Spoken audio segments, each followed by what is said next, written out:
মানুহবোৰ বাৰু কেনেকৈ ইমান মিছা হ'ব পাৰে? সিদিনা কোনোবাই আপোনাক ক'ব যে মই তোমাক খুব ভাল পাওঁ, তুমি নোহোৱাকৈ মই জীয়াই থাকিব নোৱাৰোঁ, তোমাৰ কোলাতেই মই শেষ উশাহ ল'ম, তুমি আহি মোৰ জীৱনটোৱেই সলনি কৰি দিলা।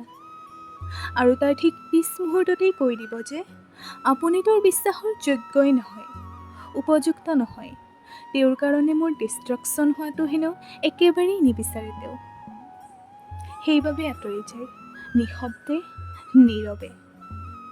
কেনেকুৱা লাগে বাৰু তেতিয়া?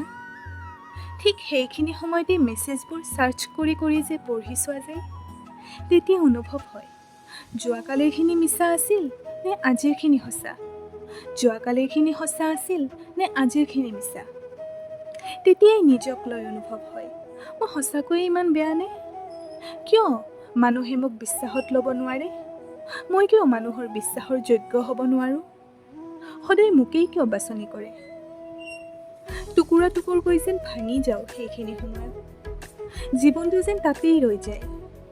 চকু পানীবোৰ পাৰ ভাঙি ওলাই আহিব খুজিও যেন ওলাই আহিব নোৱাৰে, কাৰণ ইহঁতো যেন স্তব্ধ হৈ পৰে হৃদয়খনৰ দৰে।